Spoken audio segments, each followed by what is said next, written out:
There is a group of people researchers call the Welderly, men and women who reached their 80s, 90s, and beyond without ever developing a major chronic disease, no heart disease, no cancer, no diabetes. Scientists were certain they would find the answer hidden somewhere in their genes. They sequenced their DNA, expecting to uncover some rare genetic advantage that explained everything. And they found almost nothing. No special genes, no hidden biological shortcut. What they found instead was something far more encouraging, because it means this is not simply a matter of luck or inheritance. It is available to nearly all of us. What these remarkably healthy older adults actually shared were habits. Ordinary, repeatable habits, practiced quietly and consistently over decades. Today, I want to walk you through 6 of those golden habits, the ones that show up again and again in the research on healthy aging, so that you can begin building the same foundation for yourself, starting today. The first golden habit, and perhaps the one most backed by decades of research, is simple, consistent movement. I want to be clear about what I mean by this, because I know the word exercise can feel intimidating or even irrelevant to someone who has never been particularly athletic, or whose body no longer moves the way it once did. I am not talking about marathons or grueling workouts, or anything that requires special equipment or a gym membership. I am talking about the simple, daily act of keeping your body in motion, walking, gardening, stretching, climbing a flight of stairs, dancing in your kitchen while dinner cooks. What the research consistently shows is that movement, even modest amounts of it, protects nearly every system in an aging body. It strengthens the heart, keeping blood flowing efficiently through vessels that would otherwise stiffen with age. It preserves muscle mass, which, as I have mentioned before, protects your joints and keeps you steady on your feet. It supports healthy blood sugar levels, reducing the risk of diabetes. And perhaps most surprisingly to people who assume exercise is only about the body, it appears to meaningfully protect the brain as well, improving blood flow to regions responsible for memory and clear thinking. I think of a man I knew years ago, well into his 80s, who never once set foot in a gym in his entire life, but who tended a vegetable garden every single morning without fail, rain or shine, for over 50 years. He was not chasing fitness. He was chasing tomatoes and good corn, and the particular satisfaction of a harvest he grew with his own 2 hands. But the daily bending, digging, carrying, and walking that garden required Heptakunsonek kept his body remarkably strong and capable well into his 9th decade. The lesson here is not that everyone needs a garden specifically, but that movement woven naturally into a life you already enjoy tends to last far longer than movement treated as a chore to be endured. Find the version of daily movement that feels less like exercise and more like simply living your life, and you will be far more likely to sustain it for the years ahead. I also want to address something honestly, because I know many of you watching are managing arthritis, joint pain, or other limitations that make certain kinds of movement genuinely difficult or even painful. The good news, backed clearly by the research, is that the benefits of movement do not require intensity. A slow walk around the block counts. Gentle stretching in a chair counts. Standing up and sitting back down several times while watching your favorite show counts. What matters most is consistency over time, not the intensity of any single session. The body responds remarkably well to small, regular doses of movement, even when those doses look nothing like the vigorous exercise routines often depicted in fitness advertisements aimed at a much younger audience. The second golden habit involves what we put on our plates, and I want to share something the research shows that often surprises people. It is not about extreme diets or cutting out entire food groups or following whatever eating trend happens to be popular this year. The habit that shows up again and again among the healthiest older adults is simply this: eating real, whole food, with a genuine emphasis on plant-based sources of protein alongside the more traditional sources many of us grew up with. A large study following over 70,000 adults between the ages of 45 and 74 found that those who consumed more plant-based protein, beans, lentils, nuts, and similar foods had meaningfully lower rates of death from any cause, including heart disease specifically, compared to those whose protein came predominantly from other sources. This does not mean you need to give up meat entirely if that is part of your life and your culture. It simply means that gradually including more beans, lentils, nuts, and vegetables into your regular meals, even a few times a week, appears to offer real, measurable protection for your heart and your overall longevity. I want to add something practical here, because I know dietary advice can feel overwhelming when it arrives as a long list of rules. Start small. Add a handful of beans to a soup you already make. Swap one meat-based dinner a week for something built around lentils or chickpeas instead. Keep a bowl of walnuts or almonds on the counter instead of the crackers or chips you might otherwise reach for.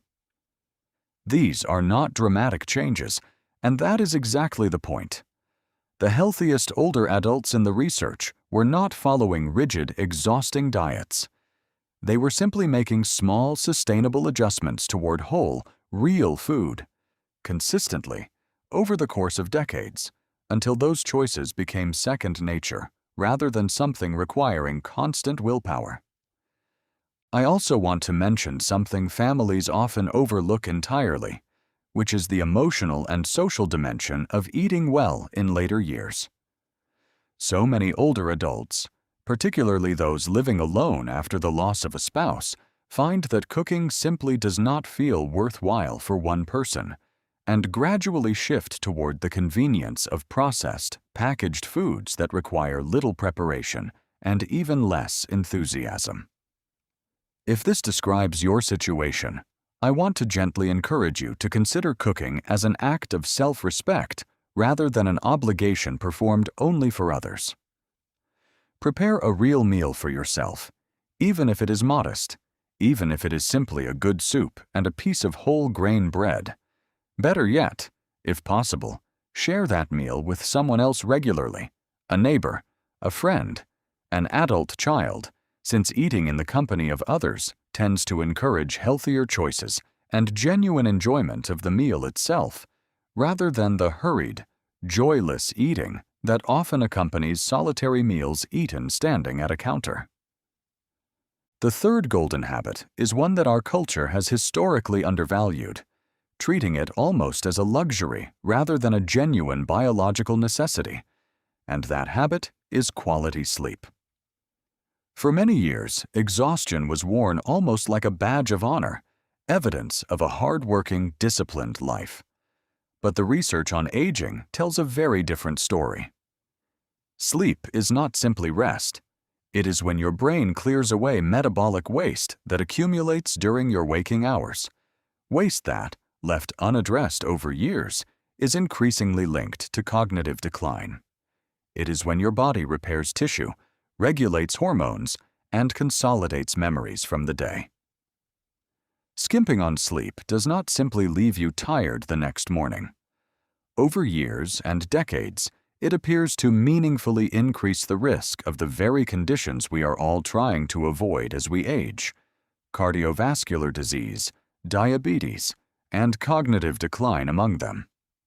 Many older adults find that their sleep changes as they age, becoming lighter, more easily interrupted, sometimes arriving earlier in the evening and ending earlier in the morning than it once did. This is a normal part of aging, and it does not necessarily mean something is wrong. What matters most is not necessarily matching the sleep patterns of your younger years, but rather protecting whatever sleep your body needs now, treating it as seriously as you would any other pillar of your health. This might mean keeping a consistent bedtime and wake time, even on weekends. It might mean limiting screens in the hour before bed, since the light they emit can interfere with your body's natural signal to wind down. It might mean addressing snoring or restless nights with your doctor, rather than simply assuming poor sleep is an unavoidable part of growing older. Protecting your sleep is not indulgent. It is one of the most protective things you can do for your long-term health. I want to mention one more consideration that families often overlook, which is the role naps play in an older adult's overall sleep quality. A short nap, perhaps 20 to 30 minutes in the early afternoon, can genuinely restore energy and alertness without disrupting nighttime sleep. But longer naps, or napping too late in the afternoon, can make it considerably harder to fall asleep at your usual bedtime, creating a frustrating cycle of disrupted nights followed by compensating with even longer naps the next day. If you find yourself needing frequent long naps to get through the day, this may be worth mentioning to your doctor, since it can sometimes signal an underlying issue, whether that is poor nighttime sleep quality, an untreated medical condition, or simply a medication side effect worth reviewing. The fourth golden habit involves your mind specifically, and it is one that researchers have studied extensively in relation to preserving memory and clear thinking well into advanced age. Mental stimulation, the deliberate act of continuing to learn, to challenge your brain, to engage in complex thought and conversation, appears to help preserve cognitive function even as the years accumulate. This might look like crossword puzzles or card games, activities many people already associate with keeping the mind sharp. But it can also look like something far more ambitious, learning a new language later in life, picking up an instrument you never had time for during your working years, taking a class at a local community college simply because a subject interests you, not because any career depends on it. I think of a woman I came to know in her late 70s who decided, somewhat on a whim, to learn how to paint with watercolors, a skill she had never once attempted in her earlier decades of raising children and building a career. She was, by her own admission, quite bad at it for the first several months. But she kept at it, attending a weekly class at her local senior center, and within 2 years, she had work displayed in a small local gallery, something she never could have imagined for herself at 77. What struck me most was not the paintings themselves, lovely as they were, but the change in her. Her conversations became more animated.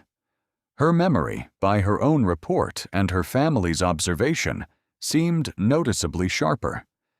The specific activity mattered less than the simple, ongoing practice of genuinely challenging her mind with something new, rather than settling into the comfortable, familiar patterns that ask nothing new of us at all. The research on this remains, admittedly, still developing, drawn primarily from studies observing people's habits over time rather than strict controlled experiments.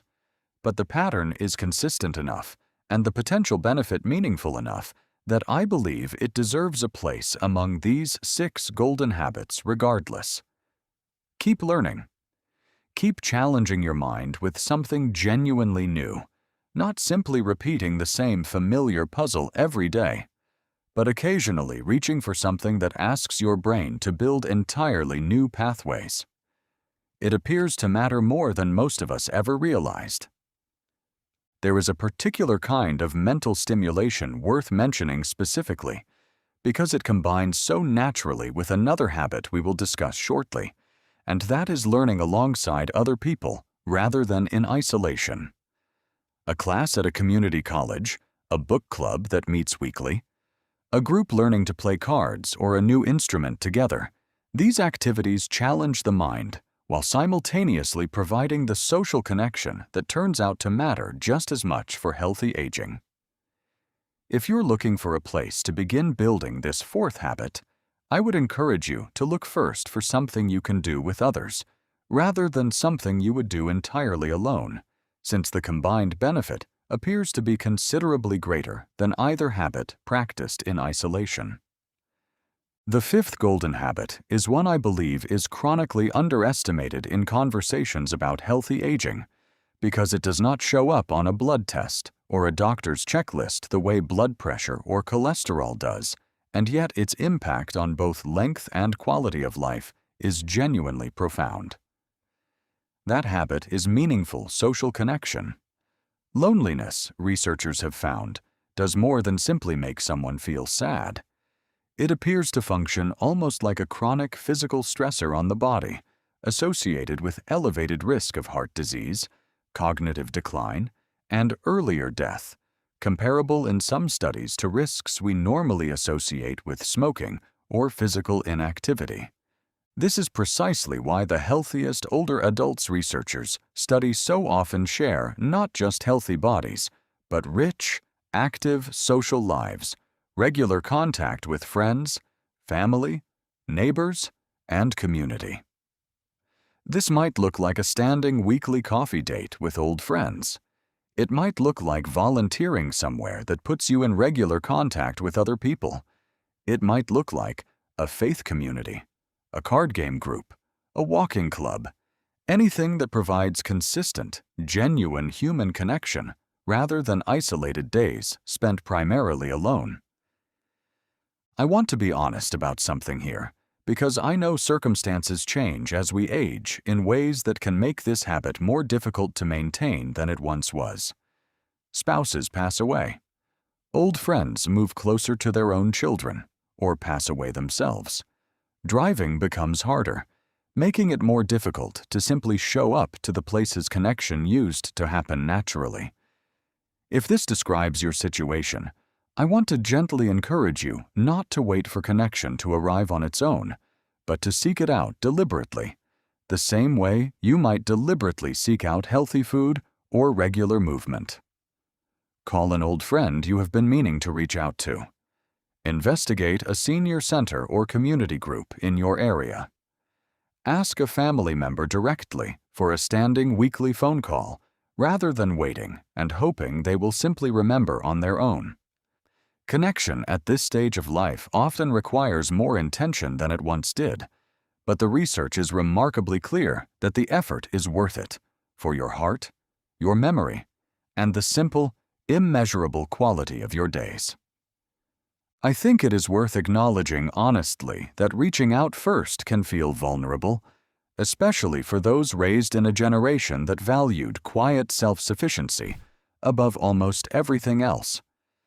Asking someone to call you regularly can feel, at first, like admitting a need you would rather keep private.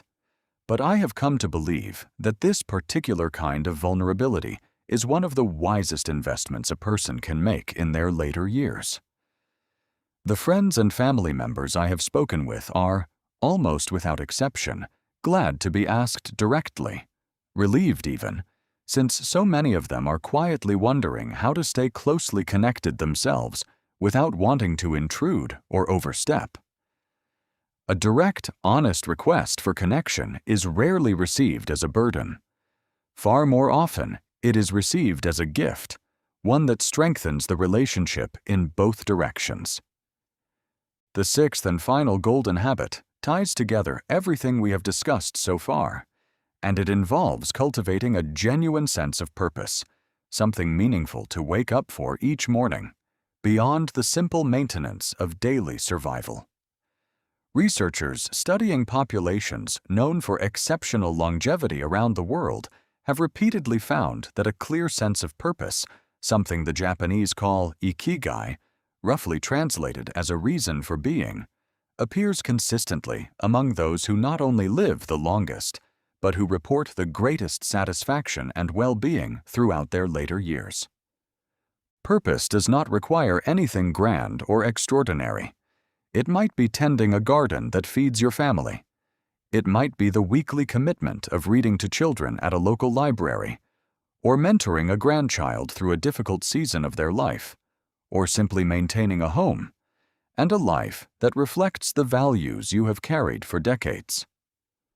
What matters is not the scale of the purpose, but its genuine presence in your daily life, a reason beyond simple habit, to rise each morning with some sense of forward motion, some contribution still left to make. None of these 6 habits require wealth, or perfect health, or circumstances more favorable than the ones you already have. They require, simply, the decision to begin, today, in whatever small way is available to you right now, and the patience to continue, quietly and consistently, in the months and years ahead. That, more than any rare genetic advantage, appears to be the true, replicable secret behind healthy, vibrant aging. If this gave you something worth holding on to today, I hope you will consider building one of these 6 habits into your week starting right now, even in the smallest possible way. And if you would like more honest, well-researched conversations like this one, I would be glad to have you stay with us here at Golden Wisdom. Thank you for spending this time with me, and I will see you in the next one.